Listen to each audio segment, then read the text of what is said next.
चलो, good morning everyone. आज सिद्धि series में हमने ज्योग्राफी का जो टॉपिक डिस्कस करना है दैट इज अर्बनाइजेशन।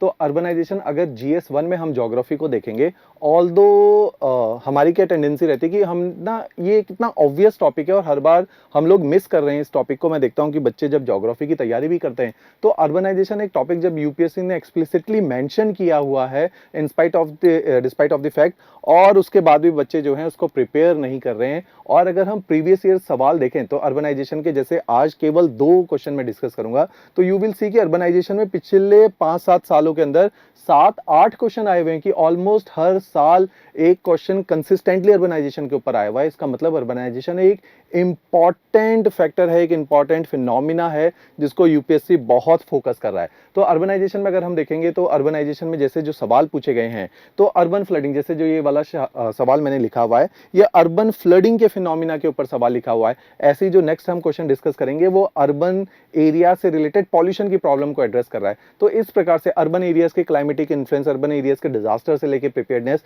इन सारे एरियाज में यूपीएससी सवाल पूछ रहा है। तो हमने क्या करना है कि अगर इतना ही फोकस एरिया है यूपीएससी का, तो क्यों हम फिजिकल ज्योग्राफी में इतना ज्यादा अपनी एनर्जी को इन्वेस्ट कर रहे हैं, rather than we should channelise our energy as per the previous question which has been asked in UPSC.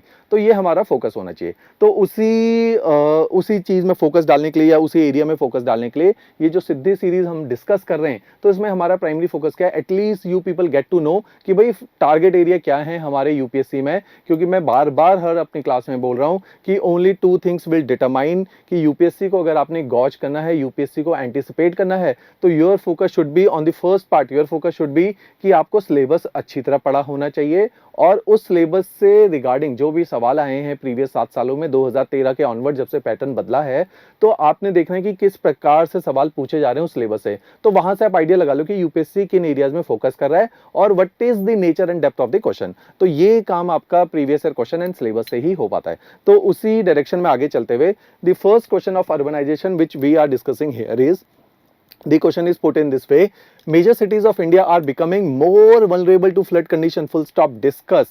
कि वो बोल रहे हैं कि बार बार अर्बन एरियाज में जो अर्बन फ्लडिंग एक इंडिया में फिनोमिना है। थोड़ा सा मैं फ्लडिंग डिस्कस कर लूंगा आपसे और फिर हम देखेंगे कि ये अर्बन एरियाज में क्यों फ्लडिंग आ रहे हैं जो यूपीएससी पूछ रहा है। इसका मतलब क्या वो हमारी कमियां हैं, क्या वो लैकिंग है, क्या वो शॉर्टकमिंग्स हैं कि जो अर्बनाइजेशन प्रोसेस में हमसे छूट रही हैं, या क्या वो गलतियां हम कर रहे हैं कि अर्बन एरियाज में इतने सारे फ्लड्स आ रहे हैं। तो अगर हम इंडिया के नक्शे को देखें तो पहले बस मैं ये बताना चाहता हूँ, ये पेपर में नहीं लिखना है, आपने देखना है कि फ्लड तो इंडिया में कहां पे आता है।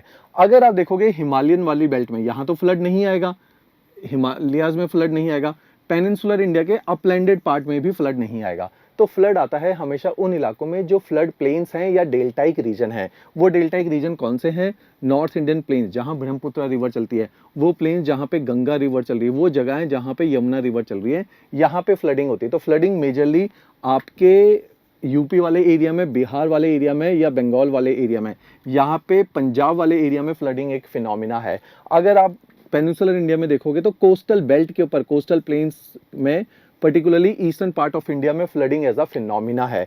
और ये फ्लडिंग एज अ फिनोमिना आपको देखोगे नर्मदा और तापी के कोस्टल एरिया, जो गुजरात वाला एरिया है, हर साल वहां पे फ्लडिंग है। नर्मदा और तापी रिवर के आसपास वाले एरिया में वहां पे फ्लडिंग के फिनोमिना है। राजस्थान की रिवर्स इनलैंड ड्रेनेज बनाती हैं और अचानक से उनका वाटर वॉल्यूम हाई होता है मॉनसून में, जो आजकल का समय चल रहा है, तो वहां भी फ्लडिंग है। तो फ्लडिंग जो फिनोमिना है, it is particularly related to the lower valley of river, means basically coastal areas और फ्लड प्लेन्स एरिया या कोस्टल प्लेन से रिलेटेड है। अगर अब सवाल फ्लडिंग नहीं है, सवाल है अर्बन फ्लडिंग है, तो हमने देखना है कि रिसेंटली कहां पे अर्बन एरियाज में फ्लड आए हैं। अब फिर हम देखेंगे, जब सारी जगहों पे देखेंगे कि कहां कहां पे फ्लड आए, तो फिर देखेंगे इन सब भी सारी जगहों में कॉमन फैक्टर क्या है जो फ्लडिंग आई है। जो रिसेंटली पिछले 4-5 सालों में जो फ्लडिंग के फिनोमिना है, आप देखोगे कश्मीर में 2014 के अंदर हमारे झेलम रिवर की वजह से फ्लडिंग हुई।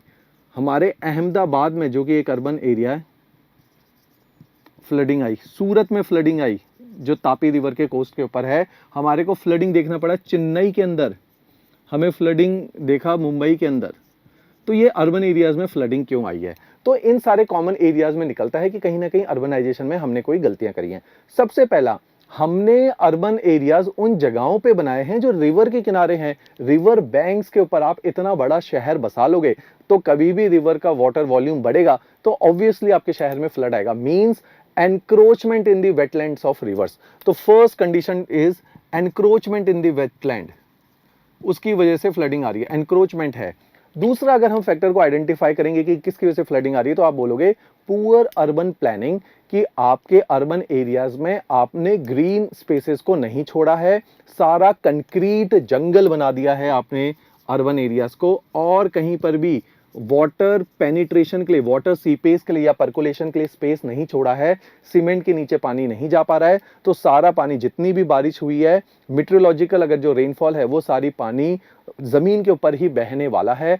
And your poor drainage system, की अगर पानी बारिश हो भी गई है तो वो सारा एरिया अगर सब कुछ सीमेंटेड है तो एटलीस्ट आपके ड्रेनेज सिस्टम इतने अच्छे हों कि पानी ड्रेन्स के थ्रू किसी नदी या नाले में चला जाए, तो वो ड्रेनेज की फैसिलिटीज बहुत अच्छी नहीं है, ड्रेनेज सिस्टम आपके अच्छे नहीं है, वो चोक हो जाते हैं या इतना इमेंस वॉल्यूम ऑफ वाटर को वो कैरी करने के लिए सूटेबल नहीं है, इनएडुकेट है। तो मीन्स आपकी अर्बन प्लानिंग के अंदर कहीं ना कहीं प्रॉब्लम है। आपने अर्बन प्लानिंग में ग्रीन स्पेसेस नहीं छोड़ी हैं, अर्बन प्लानिंग में आपके पास ड्रेनेज सिस्टम अच्छा नहीं है, and these roads will become arteries to spread the rain water, और ये पूरे शहर में रोड्स और ड्रेनेज के द्वारा पानी जो एक जगह में है वो पूरे शहर में फैल जाता है, लोगों के घरों के अंदर से पानी निकलना शुरू हो जाता है, ड्रेनेज सिस्टम चोक हो जाते हैं और फेल हो जाते हैं। तो इस तरह से अर्बनाइजेशन की पुअर प्लानिंग की वजह से भी आपके अर्बन फ्लडिंग एक फिनोमिना देखने को मिलता है। थर्ड फिनोमिना जो अर्बन एरियाज में क्यों बारिश भी बढ़ गई है पहले से ज्यादा, एक कॉन्सेप्ट है जिसको बोला जाता है, यूपीएससी ने पूछा भी है, अर्बन हीट आइलैंड।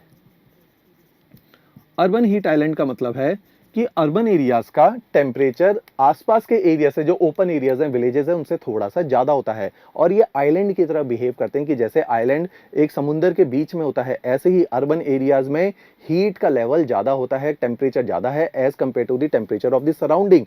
उसकी वजह से इस अर्बन एरिया में आपको पता है कि एयर की मॉइस्चर को होल्ड करने की क्षमता उसके टेम्परेचर पे डिपेंड करती है, और क्योंकि अर्बन एरियाज की टेम्परेचर ज्यादा है तो moisture carrying capacity of the air will increase, और अगर मॉइस्चर कैरिंग कैपेसिटी एयर की इंक्रीज हो जाती है तो आप देखोगे कि कल को अगर वहां पे बारिश होगी तो वाटर का क्वांटम भी ज्यादा होगा, प्रेसिपिटेशन का क्वांटम ज्यादा होगा, क्योंकि उसने ज्यादा पानी को होल्ड करके रखा है। तो मींस बारिश होने की संभावना है कि volume of water will be more in the urban areas. तो ये तीन फैक्टर हैं जो मिला के अर्बन फ्लडिंग में कंट्रीब्यूट करते हैं। Number first factor is encroachment in the wetland. तो एनक्रोचमेंट की जब आप बात करोगे तो आप स्पेसिफिक केस स्टडी को पिक करोगे कि अगर कश्मीर में फ्लड आया, that is because of the Jhelum river, की झेलम रिवर के बैंक पे, वेटलैंड पे आपने इतना बड़ा शहर बना दिया। रिवर के आसपास की जो जगह होती है उसको बोलते हैं वेटलैंड बैंक्स। तो वो जगह रिवर के लिए अच्छी होती है कि अगर पानी ज्यादा आएगा भी तो वो सारा पानी वहां पे एब्जॉर्ब हो जाएगा और नीचे चला जाएगा। अब जहां से तो पानी एब्जॉर्ब होना था वहां पे आपने घर बना दिया, अर्बनाइजेशन कर दिया, या फिजिकल इंफ्रास्ट्रक्चर कंक्रीट का बना दिया, तो वहां पे पानी की सीपेज खत्म कर दी। सेकंड फैक्टर है कि अगर आपकी अर्बनाइजेशन का जो प्रोसेस है वो बहुत अच्छा नहीं था, आपने प्लानिंग अच्छी नहीं की, ड्रेनेज सिस्टम अच्छे नहीं बनाए, आपने ग्रीन स्पेसेस नहीं छोड़ी हैं जहां से वाटर पर्कुलेट करेगा, तो भी आपका अर्बन फ्लडिंग आएगा।